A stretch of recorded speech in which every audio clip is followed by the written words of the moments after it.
este conversatorio. Estamos cerrando este ciclo de conversatorios que tengo entendido ha constado de más de 30 conversatorios, ¿verdad? Que ya es un buen número. Pues quiero dar la bienvenida a los participantes en esta actividad. Ellos son Malco Arana, Maud Cárdenas y Omar Lucas, quien es el autor de este libro que vamos a presentar y a comentar esta mañana, que se llama La Senda Libertaria, Nacimiento y Desarrollo del Anarquismo en Guatemala. Un libro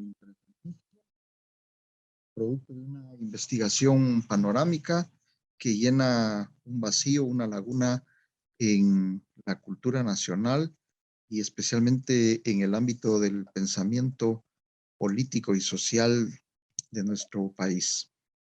Voy a leer las hojas de vida de nuestros distinguidos participantes, no sin antes dar la palabra, dejar en el uso de la palabra a la licenciada Ruth Noemí Cardona, jefa de Editorial Universitaria, quien con sus palabras abrirá oficialmente esta actividad. Tiene la palabra la licenciada Ruth Noemí. Gracias. Buenos días a todas y todos. Este es el último conversatorio que la editorial universitaria presenta, pero también importante como el primer conversatorio que presentamos. Para nosotros es un gusto presentar el libro del escritor que confió en la editorial publicar su libro, el maestro Omar Lucas Monteflores. El título de su obra es La Senda Libertaria, Nacimiento y Desarrollo del Anarquismo en Guatemala. Un tema tan importante y creo que no se ha trabajado mucho. Por lo tanto, tenemos expertos en este tema que el día de hoy nos van a ampliar más sobre esta información y felicito al escritor por confiar en esta edición, en la editorial. Como le digo, tanto la primera es tan importante como la última que presentamos para la editorial es importante de igual manera. Y bienvenidos a este conversatorio. Gracias. Gracias a usted, licenciada Ruth. Ahora leo las hojas de vida de nuestros expositores. Malco Arana es profesor en Historia y Ciencias Sociales y licenciado en Historia por la Escuela de Historia, Universidad de San Carlos de Guatemala. Posee maestría en Psicología Social y Violencia Política por la Escuela de Ciencias Psicológicas USAC, así como estudios de maestría en Historia, y se encuentra pendiente de tesis del doctorado en Ciencias Sociales de la Escuela de Historia USAC. Actualmente es profesor e investigador titular de la Escuela de Historia, Universidad de San Carlos de Guatemala. Bienvenido, Malco. También tenemos presente a Maud Cárdenas, quien es licenciado en Psicología Clínica. Su técnica es principalmente autoaprendido y posee estudios de escultura, pintura y dibujo. Considerado uno de los pioneros del arte urbano guatemalteco, haciendo la transición a Bellas Artes debido a la apreciación de curadores y la demanda de galeristas y coleccionistas sobre su obra. Su carrera consta de 12 exposiciones individuales y más de 100 exposiciones colectivas a nivel nacional e internacional, así como obras e intervenciones públicas en Guatemala, Estados Unidos e Italia. Ha recibido diversos premios a nivel nacional e internacional. Sus obras pertenecen a numerosas colecciones privadas alrededor del mundo. Bienvenido, Maud. Y leo la hoja de vida del autor del libro, Omar Lucas, guatemalteco, licenciado en Historia por la Universidad de San Carlos de Guatemala. Ha sido catedrático de la Escuela de Historia de la Universidad de San Carlos y de Licenciatura de Letras y Filosofía de la Facultad de Humanidades de la Universidad Rafael Andívar. Investigador independiente, redactor en diferentes medios académicos y culturales, escritor de libros sobre los tópicos de obrerismo y anarquismo en Guatemala, entre los cuales se puede mencionar su coautoría con el doctor Arturo Taracena Arriola en el Diccionario Biográfico del Movimiento Obrero Urbano de Guatemala, 1877-1944, publicado el año 2014, y La Senda Libertaria, Nacimiento y Desarrollo del Anarquismo en Guatemala, el cual lo presentamos y comentamos esta mañana. Bienvenido, Omar Lucas. Bueno, para principiar, pues voy a dejar en el uso de la palabra a nuestros participantes para que hagan una introducción, una valoración general de este libro, La Senda Libertaria, Nacimiento y Desarrollo del Anarquismo en Guatemala, de Omar Lucas Monteflores. En el lapso de 8 minutos, por favor, queridos amigos y participantes del día de hoy, cuando lleguemos a los 8 minutos, pues yo les indicaré con esta campanita que ya tienen los 8 minutos en su participación.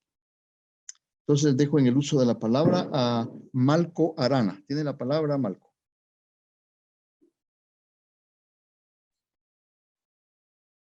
Gracias, muy amable, doctor. Voy a desarrollar algunas reflexiones y análisis en torno a esta obra magnífica, excelente de nuestro compañero historiador también, Omar Lucas Monteflores. He de decir una serie de situaciones interesantes en torno a la contribución que tiene esta obra para la historia de Guatemala. Y no solo para la academia, sino para la sociedad en su conjunto, especialmente a los movimientos sociales. En este sentido, esta obra, La Senda Libertaria, el nacimiento del desarrollo del anarquismo en Guatemala, habría que considerarla a partir de varios momentos, varios momentos o referentes o digamos también podríamos decir fuentes sobre las cuales la genealogía de esta obra va emergiendo, es decir, de dónde históricamente procede, digamos, esta obra, que vuelvo a repetir, tiene un valor para nosotros sumamente importante. Pero antes de seguir, quisiera expresar también mi agradecimiento y mis felicitaciones a Omar por la culminación de esta tercera obra, porque la primera es precisamente su tesis y la segunda es el obrerismo y la tercera es esta, digamos, que es la cúspide de esta obra, y la cuarta tendría que ser una obra mucho más allá, digamos, de estas que se situara en una posición del análisis de casos concretos, digamos, en este sentido, ¿verdad? Pero tiene una trayectoria enorme, digamos, con estos 3 grandes esfuerzos que hizo.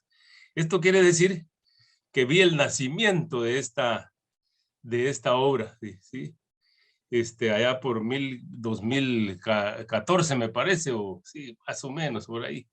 Y entonces, en ese sentido, estos 4 referentes, estos 4 momentos o fuentes, yo diría que cuando se habla del anarquismo, es decir, lo situamos inmediatamente, no simplemente como un movimiento ni como una escuela, pero sí como una serie de corrientes dentro del ámbito, digamos, de la ruptura con lo establecido. Es decir, esta cuestión que tiene que ver con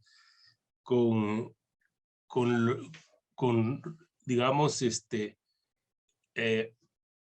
plantearse ante la autoridad, es decir, ese desafío ante la autoridad, esa posición ácrata, digamos, que es importante, digamos, establecerla. Lo que quiero decir es que la obra nace con el autor dentro de un contexto, digamos, es decir,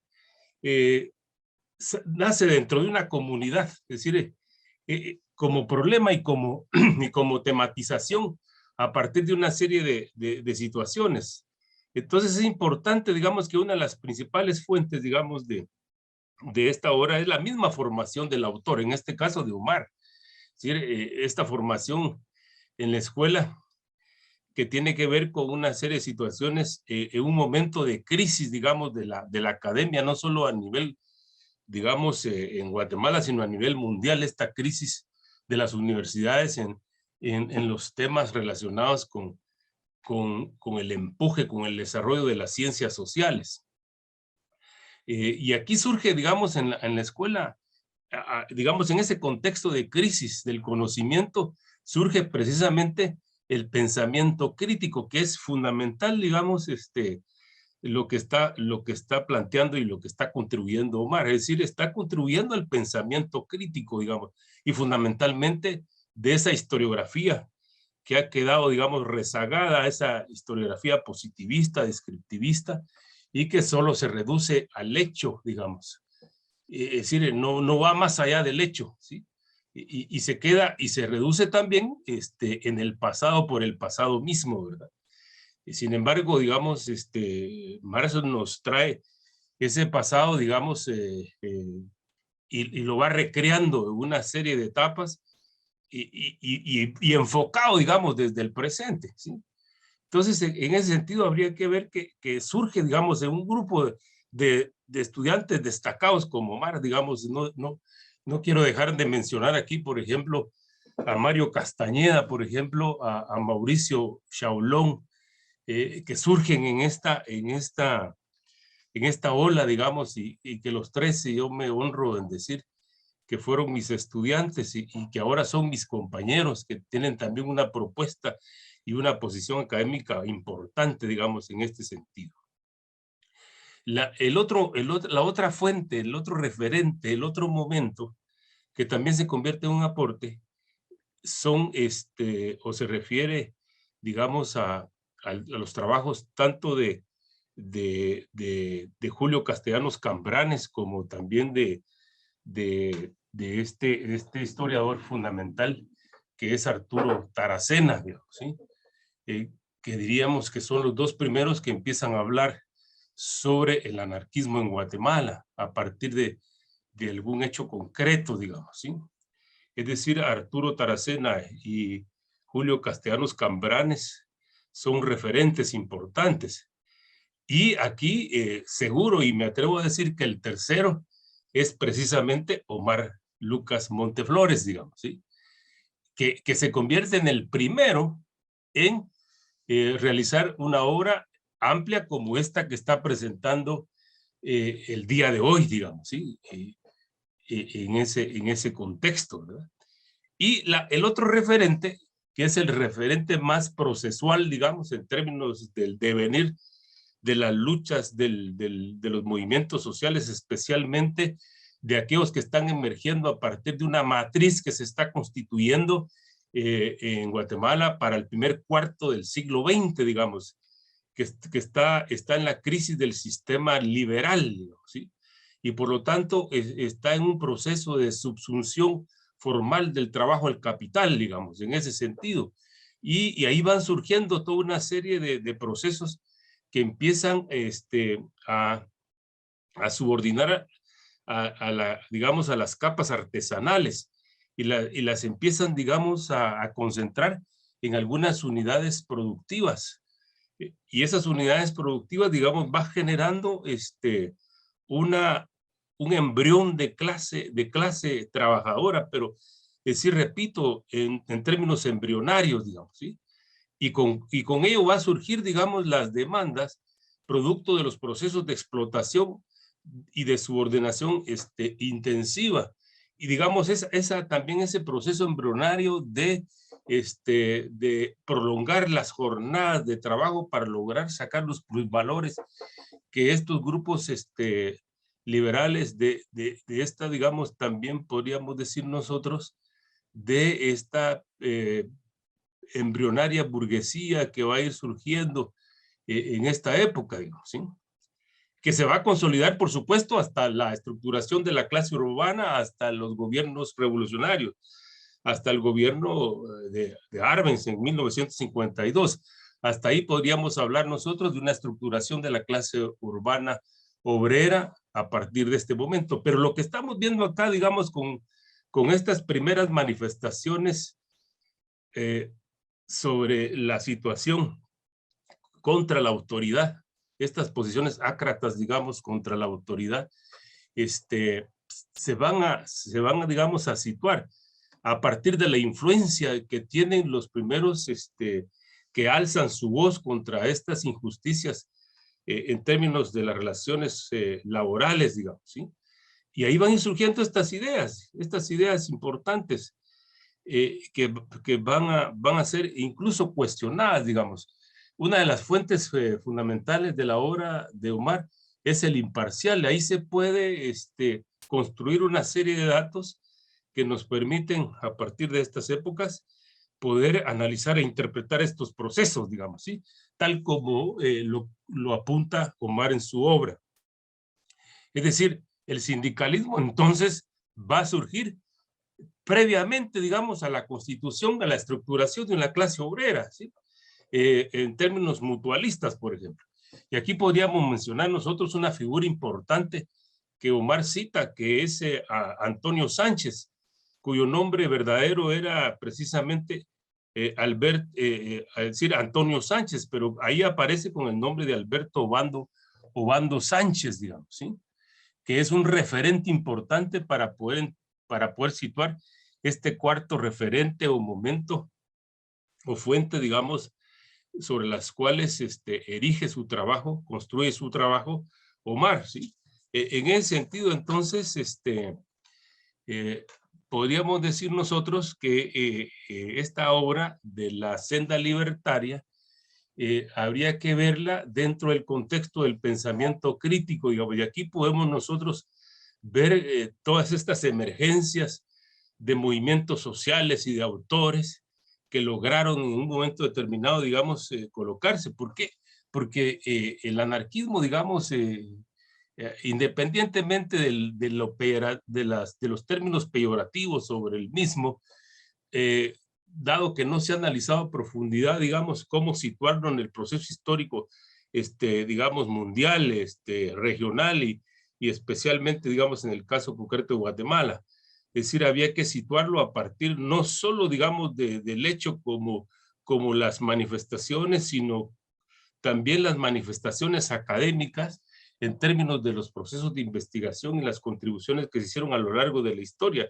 Podríamos decir desde Bakunin hasta la actualidad, digamos, ¿sí? Y es importante este referente porque va a contribuir a los que todavía no tienen, digamos, la idea clara, la concepción clara, las categorías claras sobre esta problemática y temática que hoy aborda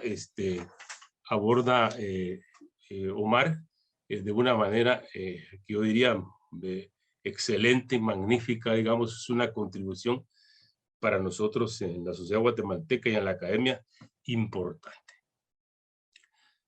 Aquí me quedo. Gracias, mi amor. Con mucha pena usé la campana porque es un signo de autoridad también. Ah, claro, sí. Voy a hacer una posición ácrata ahí. Bueno, pues gracias, Malco. Cedo la palabra a Maud Cárdenas. Muchísimas gracias y mucho gusto, de verdad. Creo que este espacio es histórico por muchas razones y felicitaciones, Omar. El libro creo que es a la fecha el documento más completo que hay de todo el proceso, digamos, que ha existido dentro del anarquismo en Guatemala. Y creo que más allá de eso es un retrato de verdad imparcial y muy fiel a lo que ha ido sucediendo con el material que se encuentra, porque creo que el documentar es algo que en nuestra sociedad ha pasado o se ha perdido generacionalmente o simplemente ha desaparecido por una u otra razón. Y en todos los ámbitos, de verdad, y creo que tener documentos como este es no solo algo que nos refiere a la historia, sino que nos da una pauta de que puede seguir también, de que puede continuar, como bien lo decís vos en el libro, o sea, queda abierto a que siga. Entonces, la invitación no solo a investigar, sino a de verdad continuar buscando formas de poder ir cambiando, si alguien lo cree necesario, la realidad. Y creo que eso es algo muy, muy valioso. Y de verdad, gracias. Y el estar, ser parte, creo yo, de este documento para mí es muy inspirador en el sentido de que hay algo que se puede transmitir. Al final de cuentas, hay algo que va más allá de simplemente estar, y creo yo que de lograr un cambio generacional eventualmente es muy posible y es factible y se va volviendo, creo yo, algo inspirador para mucha gente. Y creo que todos los que participan en el libro, como desde citas hasta acciones en ambos lados, si se quiere ver de esa manera, contribuyen de verdad al desarrollo eventual social y para el bien de la especie, al final de cuentas. Entonces, de verdad, felicitaciones y me gusta mucho entender un poco más allá también, creo, el reflejo de cómo Guatemala se ha ido constituyendo en un ámbito más y casi desaparecido, como bien mencionaban antes, que la información existe tal vez, o tal vez no, pero o se mencionó de forma errónea o simplemente no se buscó más allá. Y creo que tener veracidad es invaluable. Y pues por mi parte, ya ahorita ya casi a mis 40 años, recordar momentos cuando tenía 16 fue muy, muy interesante, y creo que también con el hecho de la ideología anarquista, el ver todavía hoy en Guatemala movimientos que muchos caracterizados por la ideología, tal vez no con la etiqueta de anarquismo como tal, pero creo que la sociedad guatemalteca ha evolucionado a un punto de verdad en donde la expresión y la libre expresión ya no se cuestiona tanto a un nivel individual. O sea, si alguien quiere crear arte, puede ir y hacerlo. Si alguien quiere hacer música, puede ir a hacerlo. Si alguien quiere formar un colectivo de lo que sea, lo puede realizar. Y tal vez hoy en día suena un poco simplista, pero el simple hecho de estar tatuado e ir en la calle ya no implica que te van a parar los policías, te van a arrestar o la gente te va a pegar, sino que de verdad la gente puede ir y hacer. Y creo que algo tan simple como eso, verlo hoy, para mí, después de 25 años, es bastante alentador en el sentido de que nuestra sociedad ha ido cambiando, tal vez no tanto en el sentido económico y políticamente, pues vamos, no quiero decir a peor, sino vamos consistentemente, creo yo. Simplemente se ha hecho más obvio, la gente ha reflejado más el disgusto que existe por la política actual, pero creo que no ha cambiado tanto. Y de verdad, la música en Guatemala ha sido algo que nos ha unido a muchos en el sentido de ideologías.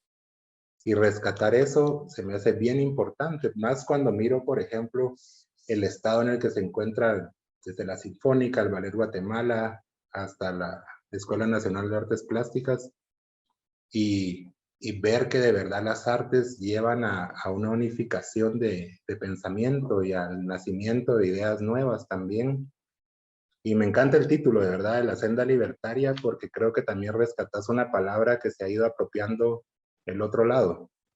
Entonces, definitivamente el entender al libertario o la idea libertaria desde el anarquismo y no desde los libertarios, digamos, actuales que llevan ese título, creo que es algo bien imponente y que marca también una nueva, si se puede ver, forma de ver la actualidad, aunque sea un documento histórico que digamos, recalca muy bien la documentación. Creo que desde ese momento, y que se queda en el nacimiento y desarrollo, pero no en cómo termina, como les decía, nos deja abierta la puerta de que de verdad siga funcionando. Y en este punto, hablaba yo hace poco con varios jóvenes desde el punto del arte que como mencionaban al principio, muchas gracias por leer mi hoja de vida.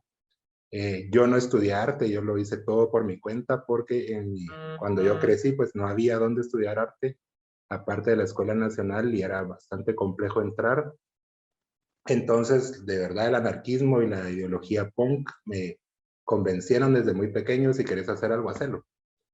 Entonces, yo estudié arte por mi cuenta y hoy en día me dedico exclusivamente al arte desde hace un poco más de 15 años. Y les decía, realmente las únicas limitantes que tenemos nosotros son las que vamos aprendiendo y aceptamos. Y creo que el anarquismo va descentralizando eso, o nos va quitando un poco eso, y no necesariamente desde lo político, sino simplemente desde la vida. Y como bien haces las referencias en la entrevista que diste a Crime Think, que creo que es una de las páginas importantes también que la gente tiene que visitar y conocer. Aunque nuestra sociedad es bien tumultuosa, creo yo que al final de cuentas la necesidad de expresión y la necesidad de decir y hacer, comprendida desde los, no quiero decir estatutos, pero digamos desde lo que nos han dado las ideas del anarquismo, como si yo quiero hacer algo y si yo lo entiendo a mi forma, o sea, definitivamente puedo hacerlo. Al final de cuentas, si yo decido no hacerlo, es una decisión. Las consecuencias pues son otra cosa, pero la decisión está. O sea, la libertad de pensar está. Y yo justamente empecé haciendo arte en la calle porque crecí todavía en la época del posconflicto de no vayas a decir nada porque algún tío era militar o porque el otro era comunista, entonces a saber quién está oyendo, entonces lo que pensás para vos. Y creo que el hoy en día ver la capacidad que hay de conectar con otros, como mencionabas también en el libro, las referencias históricas de que de repente vino alguien de alguna misión internacional como para el terremoto, o vino alguien visitando y que llevaba la idea casi como payador, pero enseñando un poco a los sindicalistas, que si se adoptó no, pues esa es otra historia, pero hoy en día la conectividad que tenemos y la facilidad de información que hay, también vemos la necesidad de tener fuentes verídicas. Y creo que es una gran responsabilidad el compartir libros como el tuyo a quien esté interesado en el mundo, porque hay información, hay millones, pero información real creo que es mucho más escasa. Y solo con el hecho de tener citas, de tener referencias, de tener a dónde abocarse para lectura, sea o no el interés de la persona el adoptar algún tipo de ideología, el que exista creo que es invaluable. Entonces, de verdad, el ver hoy los jóvenes con intereses de hacer sus propias cosas, de crear espacios, ver muchos jóvenes que están buscando involucrarse en cierto tipo de sindicalismo desde su propia experiencia, porque nuestra experiencia laboral hoy en día pues no es la misma de 1920, ni la del 50, ni siquiera la de hace 3 años. Creo que están buscando organizarse y poner pautas, por ejemplo, ya ahorita en lo que se conoce como home office o el trabajar desde casa, que como yo lo veo, primordialmente es que hay una explotación bastante alta en el ámbito laboral, en donde ya no hay horarios marcados, porque cualquiera le puede pedir al trabajador a las 10 de la noche, el sábado, el domingo, a través de WhatsApp, a través de Zoom, a través del correo, cosas del trabajo cuando el horario pues ya terminó. Entonces, ver a jóvenes organizando alrededor de lo que están viviendo y teniendo una base de donde pueden tener cimientos para crear algo nuevo, creo que vemos también que vamos hacia un anarquismo evolutivo muy interesante de nuestra época, y no digamos con la descentralización de la banca, con lo que está pasando con la moneda actual. Entonces, estoy dando temas para el futuro. Para que documentes qué pasó. Pero entonces hasta en la economía creo que el tener referentes y tener una historia y entenderla, creo que es clave para todo. Y en este caso, pues dentro del anarquismo, el tener este documento nos lleva de verdad a tener una idea más clara, no solo de la ideología, sino que creo que de nuestra sociedad como tal. porque el ver el conflicto desde los empresarios en su época y la falange franquista que existió aquí en Guatemala, a las bananeras, a hoy en día, por ejemplo, muchas partes del CACIF o muchas partes de la iniciativa privada o en muchas partes del agro, o incluso en la actualidad lo que tenemos en el narcotráfico, y que es una industria porque hay que verla como tal, pienso yo, no la podemos ver de otra manera ya, que la práctica es muy distinta, pero que quiera que no, afecta de forma muy directa a todos los ámbitos sociales, y lo vemos pues con la necesidad de emigrar, de irse del país, de verdad dejar la tierra como tal, aún sin tener nada, dejar todo. Y creo que una base sólida ideológica puede ser de muchísima ayuda, y más si está comprendida dentro del ámbito y el ambiente actual. Entonces, de verdad, felicitaciones, Omar. Creo que este es un documento que puede ayudar por generaciones, y espero lo podamos seguir expandiendo.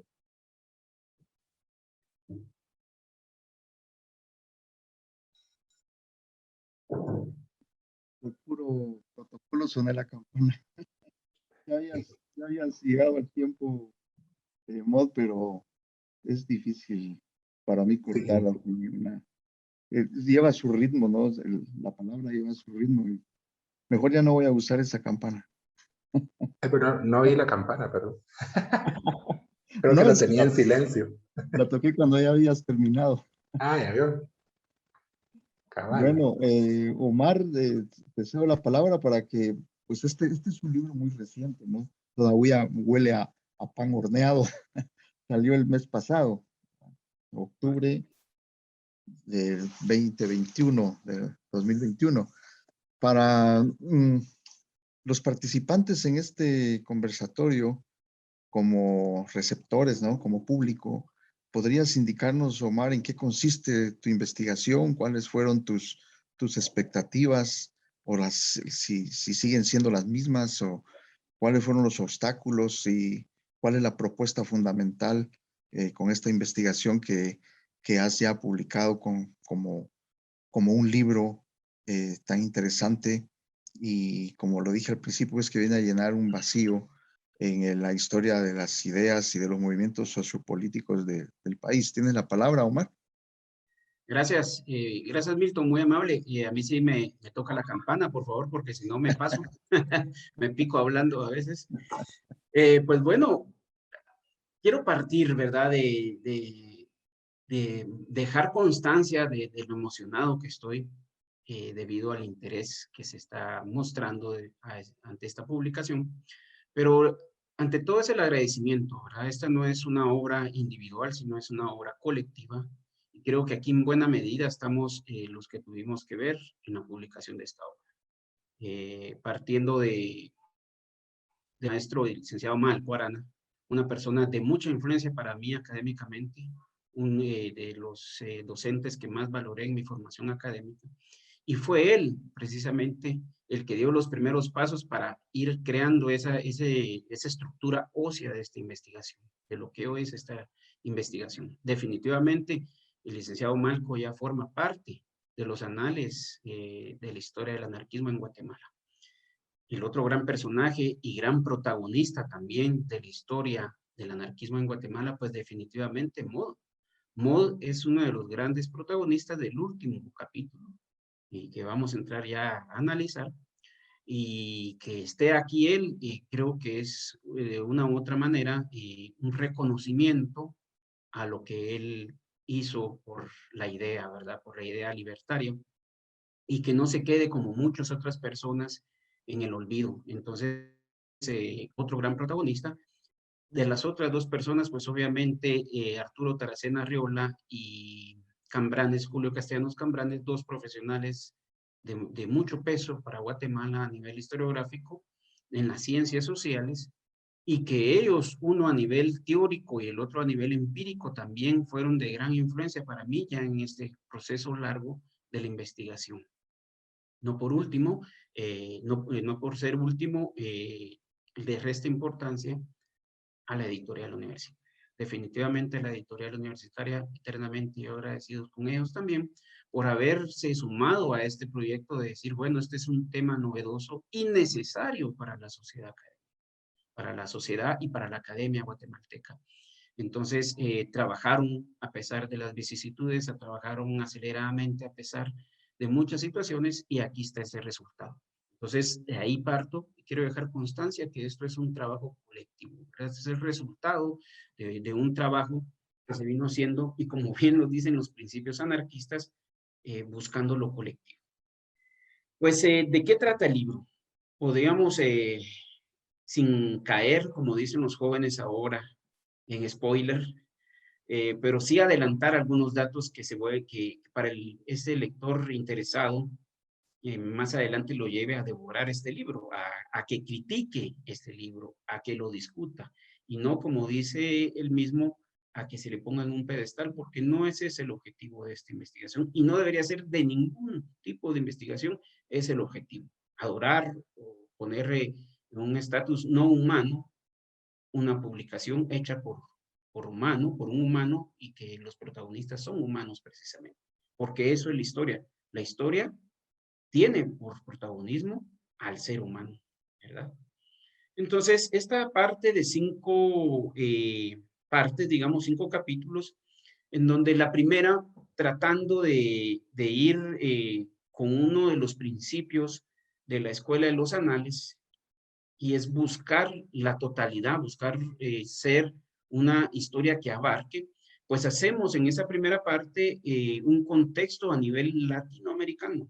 No podemos abordar a Guatemala, a Centroamérica, sin hacer un contexto latinoamericano, porque es de gran influencia para Guatemala toda Latinoamérica, esa patria grande, ¿verdad? Que están íntimamente interconectados por venas, por sangre latinoamericana. Entonces era necesario hacer ese contexto. Y lo hacemos partiendo también de los países que tuvieron influencia directamente con Guatemala y la organización Ácrata. Hablamos de Perú, un país que tuvo con unas personas gran influencia y que dejaron indeleblemente su huella en este país y sus organizaciones ácratas. México, Argentina, ¿verdad? Que serían, y Colombia por ahí los que más tuvieron influencia. De ahí pasamos a hacer también un contexto ese ya más detallado sobre cada país centroamericano, ¿verdad? Hablar de Guatemala es hablar de Centroamérica. Hablar de Costa Rica es hablar de Centroamérica. Hablar de El Salvador es lo mismo. Entonces, se trató de hacer algo a nivel centroamericano. Igual, esto estuvo influenciado y hasta cierto punto determinado a mi condición de historiador, aquí ubicado físicamente en Guatemala. Pude haber encontrado tal vez otras fuentes muy ricas en estos países, pero trato de coadyuvar a un aporte centroamericano. Igual hay personas y otros profesionales que están haciendo también un gran trabajo de rastreo, investigación e interpretación de la historia ácrata en cada país, como por ejemplo José Julián Yaguno en Costa Rica y José Alemán en El Salvador. Están haciendo un trabajo de rastreo y registro, ¿verdad?, de la historia ácrata en cada país. Luego, en el capítulo 2, pues trato de desarrollar el contexto de la Guatemala de principios del siglo XX. ¿Qué había en Guatemala? Porque muchas veces caemos en el error de creer que todo es estático y que la Guatemala de ahora era la misma que de principios del siglo XX, y definitivamente que no. Eso creó situaciones muy particulares, muy singulares, para que se pudieran dar estas primeras manifestaciones de la idea anarquista, a pesar de que ya tenía mucho tiempo de desarrollo en Europa y en el sur del continente y en México. Pero aquí eran todavía muy tiernas en Guatemala. Todavía Costa Rica ya tenía cierta tradición de desarrollo de la idea ácrata. Era una cuestión que afectaba y a la vez ayudaba. Por ejemplo, las dictaduras, estas dictaduras unipersonales cafetaleras, liberales de de que tanto en la historia oficialista se les hace odas, pues ellas mismas no permitieron, no dejaban que se desarrollaran las ideas propiamente de clase. ¿Y a qué me refiero con esto? Pues las ideas del productor directo. Ideas que eran necesarias como parte de su existencia, esa parte superestructural que es necesaria para que estas ideas se fueran desarrollando, y así fue como entró primero el anarquismo. Una idea de redención de clase en donde no proponían reformas, sino un cambio radical. Y como bien lo dice Marx, pues, ¿qué tenía que perder la clase trabajadora? Sino un mundo que ganar ante este tipo de luchas de redención de clase social. Obviamente, ¿quiénes fueron los primeros que se opusieron a este tipo de pensamiento? Pues los dueños de los medios de producción. Esas personas que no deseaban un cambio radical. Entonces, así fue entrando el anarquismo, y que a partir de 1917, pues a nivel mundial, no solo aquí, ya comparte ese escenario con el comunismo. Lamentablemente, a pesar de tener objetivos similares, si no es que los mismos casi, pues ha sido una coexistencia en donde se ha caracterizado también por las diferencias. Esto nos lleva a que Guatemala estaba en una situación muy particular, pero que aún así, de atraso, perdón, pero que aún así en sus fuerzas productivas se llegó a tener esta presencia acreta en Guatemala. El tercer capítulo nos lleva precisamente a ese nacimiento y desarrollo de las ideas anarquistas propiamente. Ya en las agrupaciones anarcosindicalistas, que fueron las primeras como colectivo que albergaron esta idea, porque previamente habían existido personas que se identificaban a nivel individual, pero colectivamente fue por medio del anarcosindicalismo que tuvieron cabida estas ideas. ¿Y qué es lo que pasa? Hasta en el mismo seno del movimiento revolucionario y sindicalista, fueron ideas que causaron espanto, que causaron recelo, que causaron asombro. O sea, un sindicalista que no buscaba el poder, que no buscaba un partido político, ¿no? La destrucción del poder, y como único elemento unitario social de ese tejido social, el sindicalismo. Que obviamente ahí chocaba ya con los principios comunistas, en donde ellos preferían un partido único, estar bajo la dirección de un partido único, que era el Partido Comunista, y que en primera instancia sus aspiraciones era una dictadura del proletariado. Y ahí era donde los anarquistas decían, dictadura es dictadura. No, nada de esto. Y por eso Louis Michel decía, el poder está maldito, el poder corrompe, por eso soy anarquista. Y eso lo comprendían los anarquistas guatemaltecos. Y ahí pues desarrollamos todas estas agrupaciones que se desarrollaron hasta 1932, que es en donde el capítulo 4 aborda esa destrucción, esa persecución, no solo del anarcosindicalismo, sino de todo tipo de sindicalismo revolucionario, mutualista, y hasta en un momento dado ese sindicalismo que tenía cierta afinidad con el mismo Ubico. Ubico, al igual que Maximiliano Hernández en El Salvador en 1932, desarrollan sistemáticamente una persecución violenta en estos dos países, pues barriendo con todo movimiento de la clase trabajadora. Y el capítulo 5, pues ese ya es después de 1944 hasta en la actualidad, en donde trato de rescatar fuentes también que se puedan ir perdiendo ya. Aquí ya entra lo que hablaba Maud, por ejemplo, la expresión musical, como por medio del joven, el anarquismo entra con la resistencia y la expresión artística punk, una manifestación irreverente, iconoclasta, de que su sola existencia viene a movernos el cerebro como sociedad y decir, bueno, estos jóvenes que son. Y por eso yo dejaba ahí constancia de las actividades en las organizaciones en que participó MOD, y también el grupo de Punk Warning cuando se meten en una manifestación en el 2015 del 1 de mayo. Todo el mundo se quedó, ¿y esto qué es? Pues era ruido ácrata. Era un ruido juvenil que está ahí desde hace tiempo y no se le había permitido manifestarse. Y tampoco pidieron permiso para manifestarse.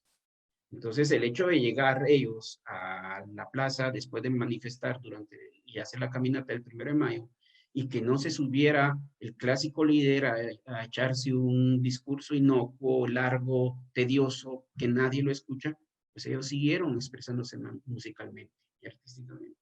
Entonces, esas son las expresiones del punk y del anarquismo en Guatemala. Hasta aquí traté de llegar. Creo que esto lo dejé en el 2015. Pues serán ya las generaciones venideras de investigaciones sobre el tema que tendrán que seguir y continuar desarrollando el tema en Guatemala. Esto no para. El libro no es verdad absoluta. Es un aporte nada más a los anales de la historia guatemalteca, del obrerismo, que tanto se le ha invisibilizado. De aquí mismo salen también temas sobre mujeres, sobre campesinos, sobre indígenas. Precisamente por ahí hay unos artículos que yo tengo sobre eso. Entonces, es un punto de partida. Con esto termino. No me queda más que agradecerle a cada uno por su nombre, los que están aquí, de los que tuvieron que ver, hasta por ahí miro a algunos de mis exalumnos y creo que pues me aguantaron ahí con algunas cuestiones del anarquismo y todo, pero ellos también forman parte de esto. Así que gracias y no quedo más que agradecido con la vida por esto. Bueno, hemos escuchado al autor del libro que comentamos esta mañana, que presentamos y comentamos esta mañana. Ahora vamos a hacer un par de preguntas y después, si da tiempo, vamos a leer algunas preguntas que también el público hace a través del chat. Una pregunta tal vez de cajón, ¿no? Frente a esta corriente europea de pensamiento, ¿qué aportes hace la cultura guatemalteca y latinoamericana en general para enriquecer el anarquismo? Y otra pregunta, ¿no? Si hay algún aporte o algún punto de contacto entre las culturas prehispánicas y el anarquismo. Es decir, dos preguntas, ¿no? Que pueden guiarnos en este comentario, en este conversatorio. ¿Hay algún aporte, algo novedoso que emerja de Hispanoamérica y específicamente de Guatemala al anarquismo mundial? Y si hay alguna conexión entre el anarquismo y las culturas, digamos, prehispánicas o culturas indígenas originarias. Tiene la palabra, en primer lugar, Malco. Sí, yo diría que no soy el referente, digamos, para esta pregunta de vincular épocas antes de la invasión de 1524, digamos, si las podemos categorizar de esa manera. Es decir, aquí los arqueólogos tendrían mucho que decir al respecto. Sin embargo, lo que podemos ver nosotros es que podemos retomar las prácticas políticas producto no solo del proceso de invasión, sino anteriores, digamos, a 1524, especialmente de los grupos subalternos o los grupos subordinados al régimen, digamos, establecido tanto en los mayas como, digamos, en los grupos que encontramos nosotros o que enfrentan a los españoles. Es decir, por ejemplo, vamos a encontrar que los grupos sometidos a relaciones de carácter esclava, evidentemente, se manifestaron, digamos, contra la autoridad. De alguna manera se manifestaron, digamos, se pronunciaron y realizaron una serie de actos de diferentes formas, digamos, ¿sí? Porque se da una situación a partir de la forma de organizar la sociedad. Es decir, recordemos nosotros que dentro, digamos, de la sociedad maya, una sociedad que evidentemente tenía, tal como plantean y dicen los arqueólogos, un desarrollo alto, digamos, ¿sí? y que la coerción y la represión no fue, digamos, una cuestión fundamental, sino utilizaron precisamente la ideología y que algunos llaman religión, digamos, ¿sí? Utilizaron como formas de buscar algún tipo de lo que hoy podríamos llamar nosotros el consenso, ¿sí?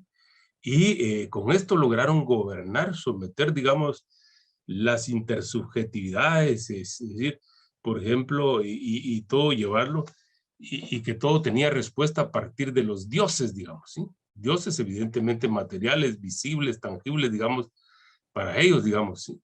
Y entonces, como la lluvia, etcétera, y algunas otras cuestiones relativas a esto. Pero esto fue más importante. Sin embargo, todavía hace falta investigar las formas, digamos, de sublevación contra estos regímenes que equivocadamente se le ha llamado, digamos, despóticos, e incluso se le ha querido encuñar en la categoría de modo de producción asiático, idea que Marx abandonó, digamos, ahora que tenemos nosotros la posibilidad de analizar los manuscritos. Hay más de 2.000 y 3.000 folios, digamos, que no se han podido publicar todavía sobre Marx. Sin embargo, los que ya se publicaron, podemos nosotros ahí identificar que Marx abandonó estas ideas, producto de que sus fuentes fueron precisamente aquellos viajeros que vinieron en el siglo XIX, digo. Y de ahí él logra desarrollar toda una serie de cuadernos. Uno precisamente se llama Los materiales de la historia de América Latina, publicado en Argentina en 1939, que casi no se conoce, digamos, sobre los pueblos. Sin embargo, las publicaciones bolivianas nos han traído algunos de estos para que podamos tener una reinterpretación de estos procesos. Pero también lo que hay que considerar es los pueblos invadidos y los pueblos colonizados, la creación del colonizado, digamos, a partir de ahí nosotros podríamos ver las formas contra el poder, digamos, y las formas contra el autoritarismo colonialista, digamos, que ahí vamos a encontrar nosotros digamos, la genealogía ulterior de los procesos de dominación y las formas de coerción y represión que las vamos a observar evidentemente en todo el devenir de la historicidad guatemalteca. Pero al respecto no podíamos nosotros, digamos, definirlo con una precisión categorial y teórica sobre estos procesos, sino a partir, digamos, de estas prácticas sociales, sociopolíticas, producto de los procesos de subordinación, de dominación, de explotación y de exterminio de una serie, digamos, de genocidios establecidos en todas las épocas, digamos, ¿sí?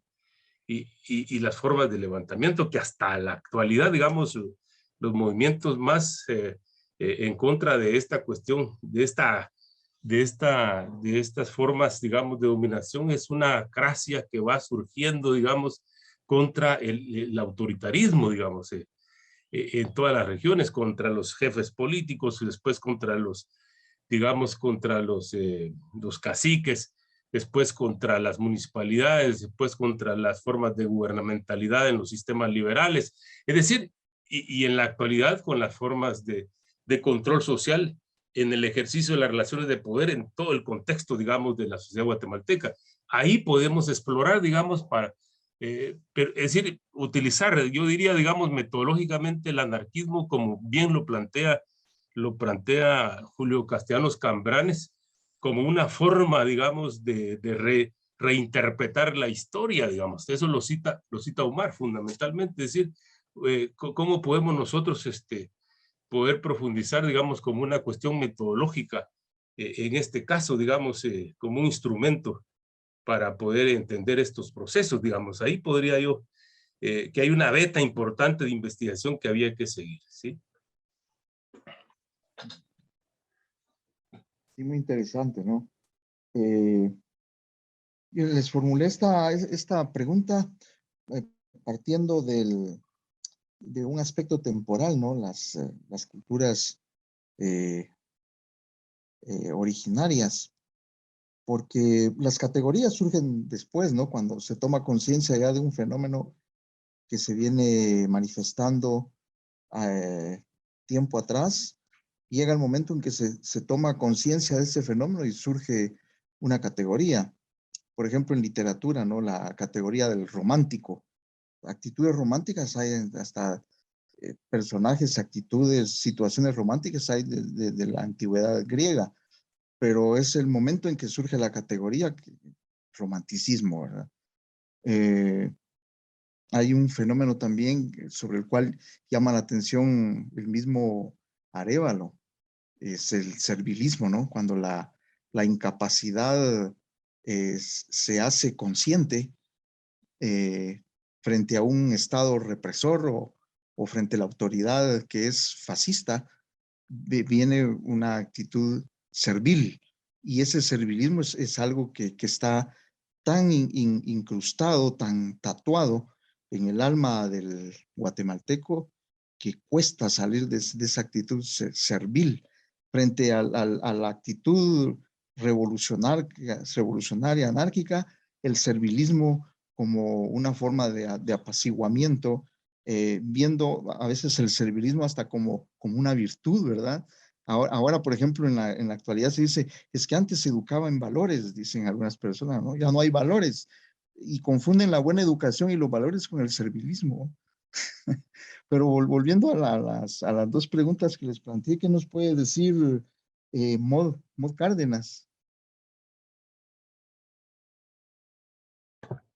Gracias, pues con respecto a la contribución que ha hecho Guatemala, definitivamente lo primero que yo pude percibir fue en compartir historia.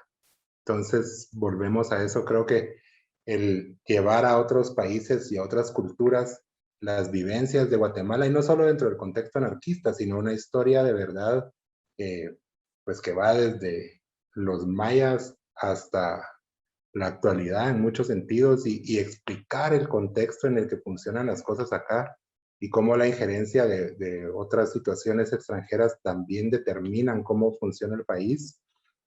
Fue de lo principal para entender también por qué la reacción anarquista en Guatemala ha sido como ha sido y no ha sido tan predominante como en otros lados. Entonces, yo tuve la oportunidad de participar en el año 2010 en Francia, en una entrevista en una radio anarquista, donde justamente discutíamos eso, y uno de los principales aportes, aparte de la difusión, digamos, a través de la música y las artes, fue el contextualizar mucho la realidad guatemalteca, que como bien dice Omar, al final de cuentas se traslada a Centroamérica históricamente, y actualmente pues también estamos sumamente ligados.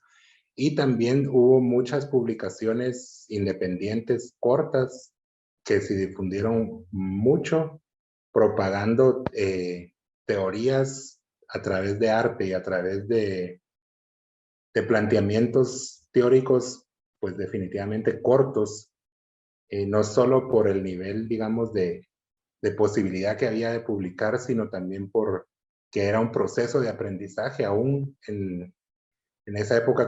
Estoy hablando finales de los 90, principios del siglo, la primera década del siglo XXI, el internet pues era algo que no era común. Entonces conseguir libros sobre anarquismo, conseguir ensayos, conseguir información, se hacía a través todavía de cartas y de vez en cuando, y todavía yo tengo un libro que me mandaron que está en cirílico, está en ruso, de Kropotkin. Entonces jamás lo pude leer. Algunas cosas pude traducir, pero al final de cuentas era bastante complejo conseguir la información. Entonces se plantearon muchas teorías desde nuestra propia punto de vista, digamos, o como les mencionaba, de nuestras vivencias, en cómo el anarquismo podría tener un nuevo punto de vista aplicando lo clásico actualmente. Recuerdo bien una contribución que hubo que se trató de desarrollar más en España, pero realmente ya no pasó a más, pero está por ahí, y la traté de buscar para Omar en esto, que justamente llevaba el título de Anarquismo Evolutivo, que era cómo llevar a la actualidad las ideas sácratas en el ambiente que funcionaban, porque como bien menciona él, en el Black Bloc que funciona actualmente a nivel mundial, digamos, las manifestaciones que se dan en Grecia o que se dan en otros países, me refiero a las protestas, que van muy cargadas de violencia y las reacciones pues con bombas Molotov, y es hay directamente una confrontación violenta física. En Guatemala no ha sido así. Yo creo que no sé si habrá sido en algún momento de esa forma. Entonces, nuestra contribución mayor, creo yo, fue el de verdad solo sacar a la luz en muchos casos que Guatemala incluso existe. Porque muchos historiadores, como bien menciona el libro y como sigue pasando hoy en día, Guatemala no se toma en cuenta, y no solo en el anarquismo, sino también en las artes, en la música y en muchas otras contribuciones que Guatemala ha desarrollado y tiene, digamos, elementos importantes de contribución. Entonces, un poco por ahí va la respuesta. No puedo decir que haya un teórico anarquista que nació de Guatemala y que transmitió una nueva luz ideológica al mundo, porque creo que mucho se ha quedado también, y es algo de lo que yo siempre he sido bastante crítico, en que la lectura de los escritores clásicos, llamémosle Bakunin, Kropotkin, y muchos de los escritores italianos, hay que traerlos al hoy, y hay que seguir desarrollando la ideología en el hoy. Entonces, la mayoría se casa con lo que se habló, y ya no se lleva a la acción, y la acción necesariamente hoy no puede ser lo que proponían ellos en esa época. Sería muy difícil y creo que muy contrario también incluso para el desarrollo del anarquismo. Entonces, pues eso sería un poco mi respuesta en ese sentido, y creo que llevó también como contribución el desarrollar y poner en el mapa, por ejemplo, que existieran disqueras independientes que grababan música, que proponía y transmitía la ideología, que se hicieran publicaciones independientes y desarrollos artísticos que llegaron al mundo, porque la última vez, que fue hace unos 10 años tal vez, logré contabilizar que los discos y los fanzines y las revistas de arte ya habían llegado a más de 23 países, todo con información de Guatemala. Entonces creo que la contribución se hizo de forma muy independiente, pero sí puedo decir que no de una injerencia directa hacia el cambio ideológico o a la propuesta de seguir desarrollando, como a través de un libro teórico, la ideología anarquista. ¿Qué nos puede decir el autor del libro, Omar Lucas? Gracias, Milton.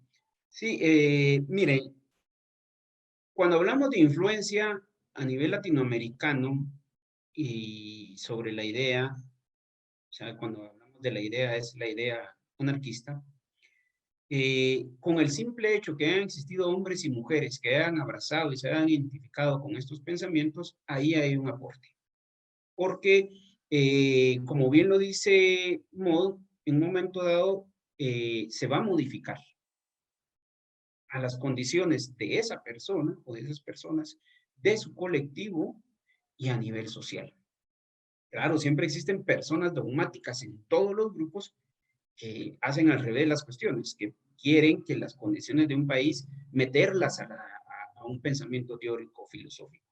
Pero también han existido hombres y mujeres que tratan de comprender que las ideas son las que se tienen que adaptar a las condiciones del país.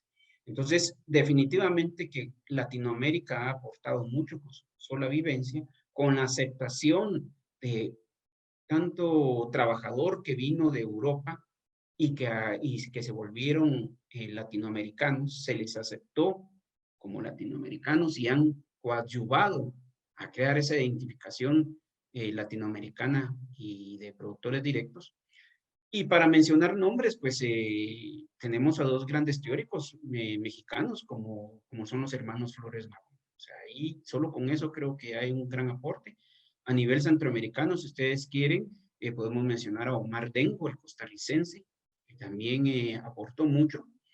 Y no digamos en Sudamérica, en Argentina, en Uruguay, ¿verdad? Que fueron de los primeros lugares en donde se abrazaron estos pensamientos.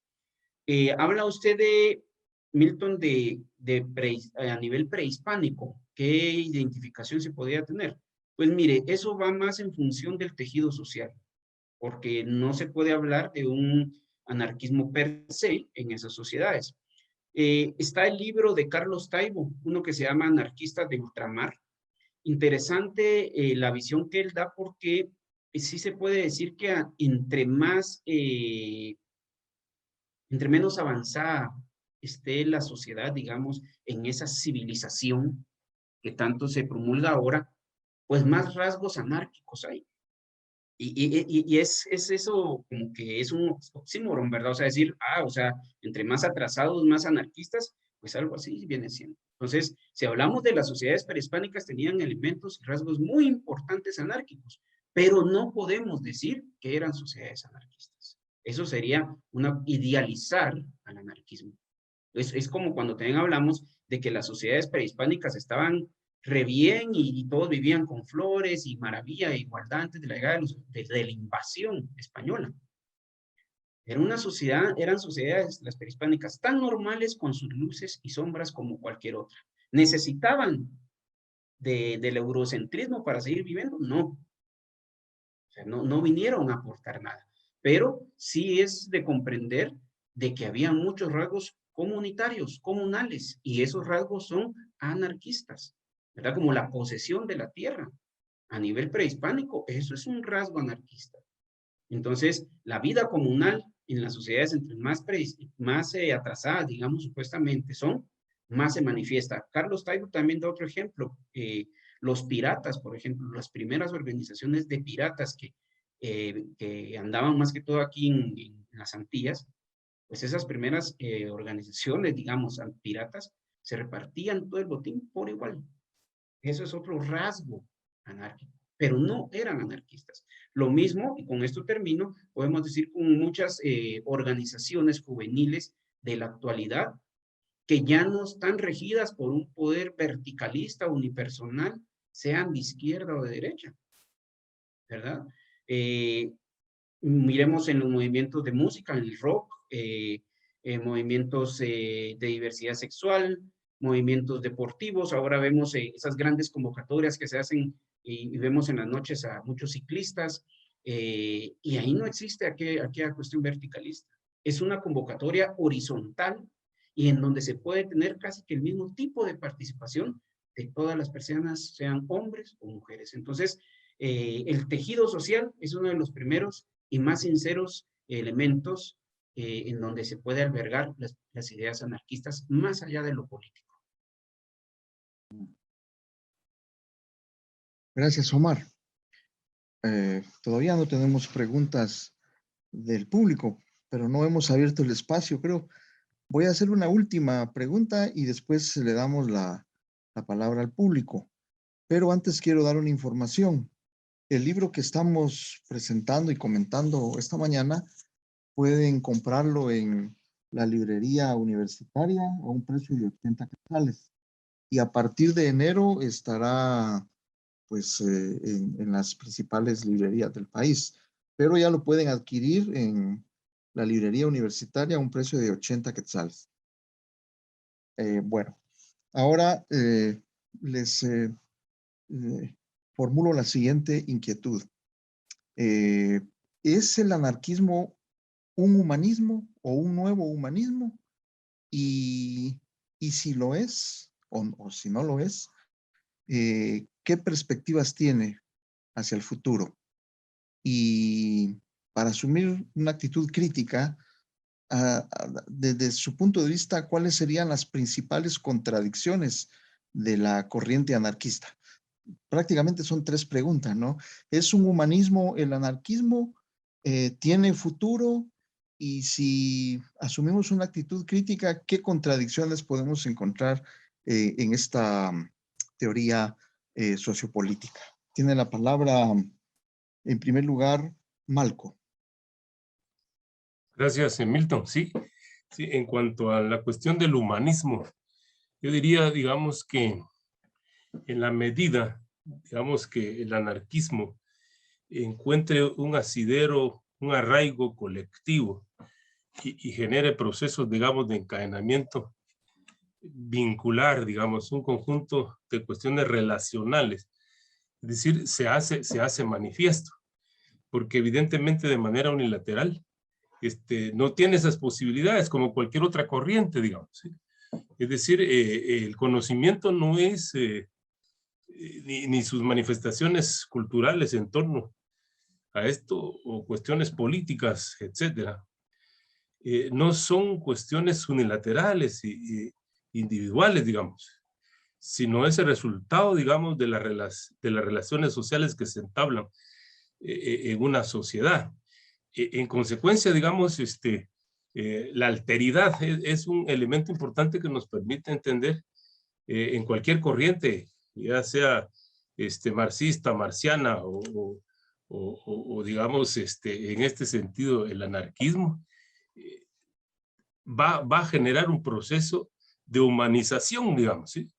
El mismo Marx planteaba esto, ¿sí? Digamos, esta fuente que tiene Marx de carácter semita, es una de las cuestiones que va a poner, digamos, dentro de su exposición discursiva.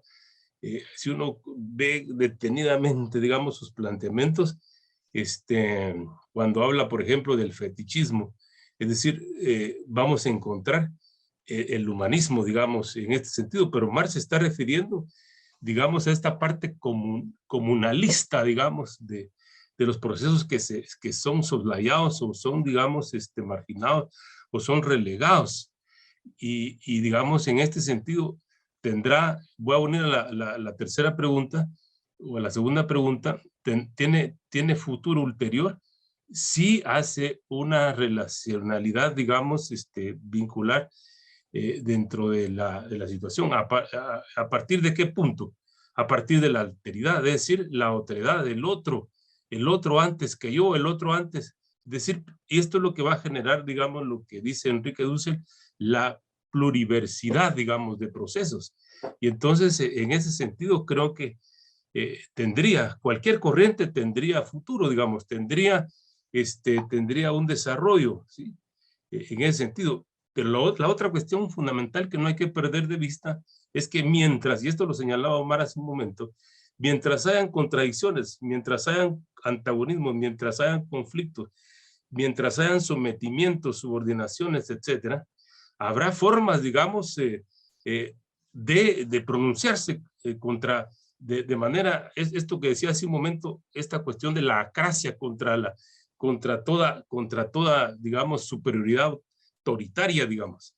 Es decir, va a surgir, surge en ese contexto, digamos, ¿sí? Surgen estos procesos. Es decir, no es que surja ni de la manga, ni del cerebro, ni del bolsillo, digamos, sino surge a partir de la inserción en una sociedad concreta, digamos, con estas características como la nuestra. Siempre vamos a tener manifestaciones en ese sentido, digamos, que van a poner de manifiesto, digamos, en contra, digamos, del autoritarismo en este caso, ¿verdad? Gracias, Milton. Sí. Gracias a ti, Malco. ¿Y qué nos puede decir Maud?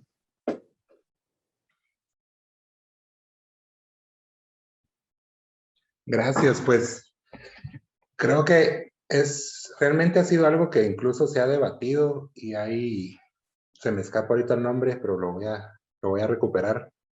Un libro que justamente escribió alguien que participó en la Guerra Civil Española que se llama Anarquismo y Humanismo, en donde pues hace una conexión bien directa, pero creo que aquí es donde podemos también empezar a debatir un poco entre el mismo anarquismo y los diferentes subgéneros, si se le quiere llamar así, que existen, como el mutualismo y el anarquismo individualista, y las diferentes facetas que cada grupo también va adoptando como propias y va haciendo suyas.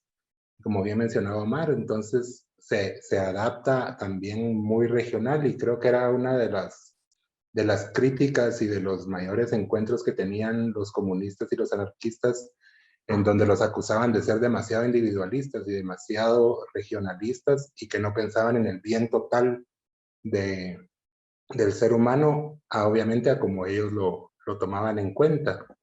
Personalmente yo encuentro muchísimas similitudes, pero también volvemos a qué humanismo, al humanismo de Sartre, al humanismo religioso. Entonces creo que simplemente compararlos uno a uno es un poco complejo, pero de que hay similitudes, por supuesto, y como bien mencionaba anteriormente Malco, viene de algo increíblemente humano, y pienso yo, y siempre he considerado el anarquismo como el buscar el bienestar lo más allá posible de la humanidad. Entonces, creo que tal vez las diferencias se pueden encontrar en la práctica dentro de cada quien y no tan directamente dentro de la teoría, pero honestamente creo que de verdad se llega a un debate que puede ser muy interesante entre la unificación de ambos o no, de los dos, y también dependiendo de qué corriente se está tomando en cuenta dentro de cada uno incluso, porque pues tenemos corrientes incluso como el anarcocapitalismo, en donde se conecta el capitalismo con el anarquismo. Entonces, ¿hacia qué brecha vamos a enfocarnos y sobre cuál, y irnos a la teoría básica de cada una? Creo que sería justamente eso, muy, muy básico, hacer el enlace entre ambas desde ahí, en mi punto de vista, con cualquier cosa, pero de que hay una relación, creo que sí.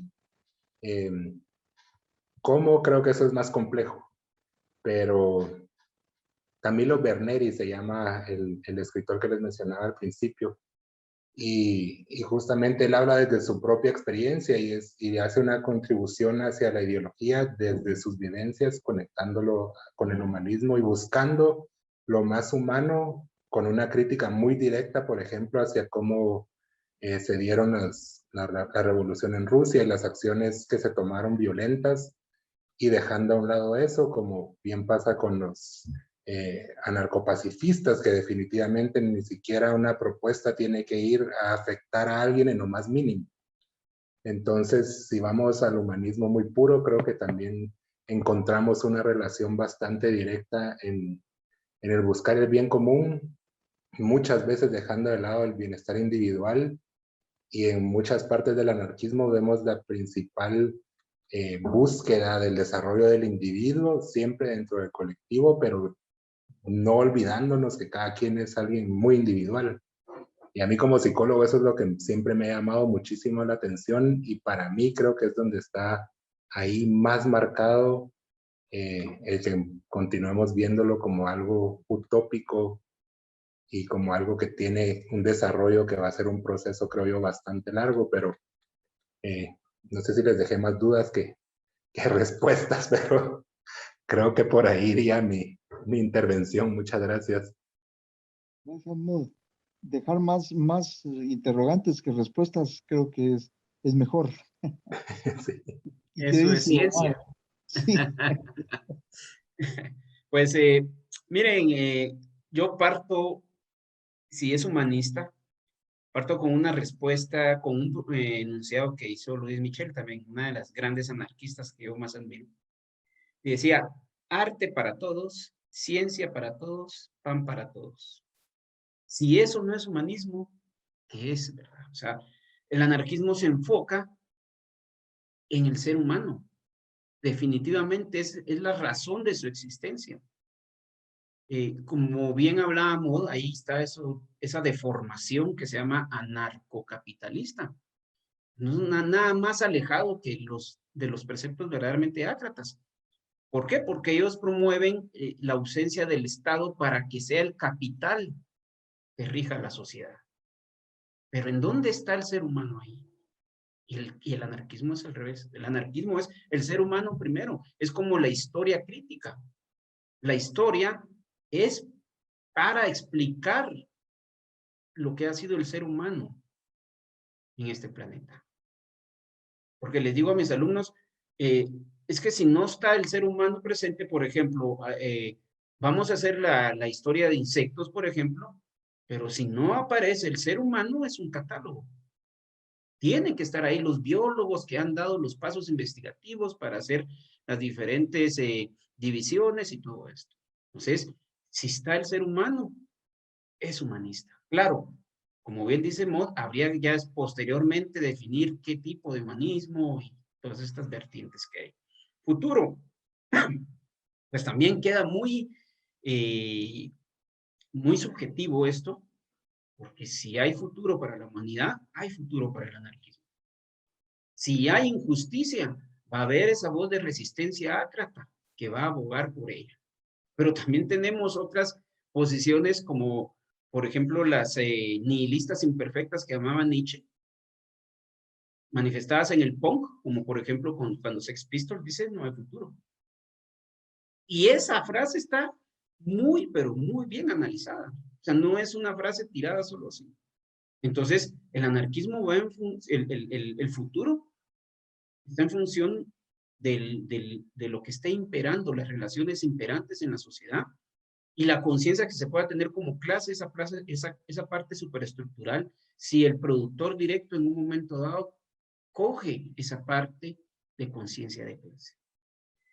Y las contradicciones, pues como todo producto humano, definitivamente que el anarquismo tiene contradicciones. Y hablaba de esto, o sea, si nosotros venimos a idealizar el anarquismo, vamos a caer en un papel dogmático como muchas otras posiciones a nivel político, espiritual, social, cultural han caído y que no se puede debatir y nada, no, el anarquismo promueve, al contrario, esas contradicciones para que sean discutidas, para que sean analizadas. Entonces, de todo hay en cada grupo. Y definitivamente que también ha existido uno que otro anarquista dogmático, que no cabe en él la crítica, que no cabe en él el venir y discutir y aceptar que algunas posiciones en un momento dado han sido superadas. Entonces, contradicciones hay. Y esas contradicciones le dan vida a la ciencia y a la discusión de este tema. Gracias, Omar. Ahora voy a leer algunos mensajes que tenemos acá. Dice Roberto Salalá, dice, buen libro, felicitaciones por la publicación. Andy Rodríguez dice, interesante el libro. Buenos días a todos, felicitaciones, Omar, por la publicación. Mod mencionó la reivindicación del término libertario, que siempre ha estado vinculado al movimiento anarquista. ¿Qué opinión les merece el uso de la palabra libertario por la derecha en Guatemala? Gracias. Olga Marroquín escribe, Biblioteca Kundech, presente, bendiciones. Tal vez esta pregunta pues va dirigida a Mod. ¿Qué opinión le merece el uso de la palabra libertario por la derecha en Guatemala?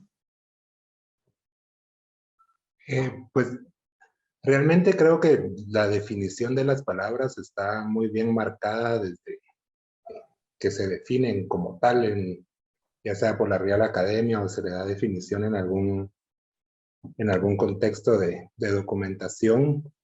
Y creo que se perdieron en ellos mismos. No sé decir si intencionalmente o no, y lo voy a comparar un poquito con como pasa con muchos movimientos contraculturales u otros movimientos reaccionarios, en donde de verdad los medios se apropian de los términos para volverlo bastante común o tergiversarlo de alguna manera. Entonces, por ejemplo, si nos vamos a las referencias del punk, como bien se menciona en el libro, y como método filosófico o estilo de vida, lo que se piensa es caos, desorden, drogas, libertinaje y alcoholismo, cuando al contrario se va buscando lo opuesto. Entonces creo que la apropiación de términos, la apropiación incluso de formas de vestir, de diálogo, de discurso, de mensajes, ha sido algo bien común a lo largo de la historia, de un lado específicamente hacia el otro, llamémosle, si se quiere ver de forma práctica, de derecha a izquierda, en donde se va quitando la identidad de un lado para apropiársela o simplemente para volverla nula. Y creo que al final de cuentas, hablando yo con otras personas que tienen la idea del libertarismo, ellos dicen, yo no me considero un libertario porque no soy un libertario. Lo entienden desde su propia postura, digamos, neoliberal o de mercado de derecha, diciendo que es un término que está errado. Y muchas veces los confunden a ellos mismos y se confunden otros. Y como menciona el libro, o sea, ahí se menciona un artículo en donde nosotros estábamos manifestando una vez y la forma de vestir es similar a los skinheads o las cabezas rapadas, que se asocia directamente con los neonazis, pero realmente era el estilo en el que se vestían la clase obrera y trabajadora en muchas áreas de Europa, porque era la ropa que se podía conseguir. Inició como un movimiento de verdad contestatario, y un movimiento en el que se quería rescatar los valores de la clase trabajadora y crear algo unificado, porque había mucha migración desde Jamaica, entonces ir aboliendo el racismo y la discriminación que había. Pero hoy lo conocemos específicamente como un skinhead, es una persona neonazi y violenta y que es de ultraderecha. Entonces creo que la apropiación de términos va a ser algo inacabable e inexistente, y por eso lo resaltaba yo, porque creo que no sé si es tomarlo de vuelta como tal, sino es usarlo como se debe. Entonces también la gente puede entender ahí, bueno, esto viene de acá, y una simple búsqueda en internet o en los diccionarios se encuentra el sinónimo que viene desde España, que libertario es un anarquista. O sea, pero si es bueno o malo, realmente yo creo que no le puedo dar una valorización dentro de ese contexto, y lo que creo yo es que puede llegar a ser confuso, pero una explicación corta de el anarquismo y un anarquista y un libertario es sinónimo. A los que dicen que son libertarios, realmente pues hay que definir si su pensamiento es neoliberalista o del libertarismo, o de dónde viene su postura. Es algo que creo yo bien práctico, pero sí creo que va por ahí. Tampoco lo quiero volver una teoría de conspiración de que fue para socavar el movimiento, pero creo que es una práctica bien común que va, como les mencionaba, desde nombres, títulos, música, la ropa, y ha sucedido a lo largo de la historia, que incluso hoy lo vemos es que los liberales o los demócratas comen bebés, que era lo que sucedía con los bolcheviques, y que, o sea, son cosas de los medios que creo que son mensajes bien fáciles de usar y bien fáciles de modificar también de regreso con una simple lectura. Si alguien quiere abordar este tema, puede hacerlo en este momento. Sí, en relación a esa forma de procesos de apropiación de nombres, de categorías y demás, es decir, nosotros en Guatemala tenemos varios casos, digamos, en que los intelectuales orgánicos de la clase dominante se han apropiado de nombres, digamos. Uno, el que va a surgir inmediatamente de la revolución en 1954, es precisamente con el nombre de Movimiento de Liberación Nacional. Pero los movimientos revolucionarios de izquierda, así se llamaban, movimientos de liberación nacional en Latinoamérica, en África y en todos lados. Es decir, una cosa es ver el contenido digamos, de la categoría o el concepto, y otra es, digamos, que se le analice a partir de una externalidad, digamos, que no tenga ningún vínculo, digamos, con las raíces de la construcción histórica de la humanidad. Es la construcción histórica la que va a explicar la diferencia, digamos, en este sentido, ¿verdad? Sí, gracias.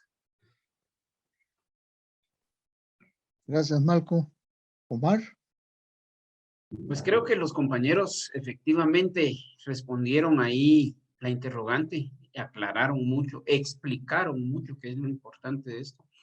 Y sí, efectivamente va a ser el contexto histórico el que va a definir mucho de esto. Que si tienen derecho a llamarse ellos libertarios, los de derecha sí tienen todo el derecho. Nadie les va a quitar. Creo que para el anarquista hay cosas más importantes que estarse discutiendo la originalidad del término.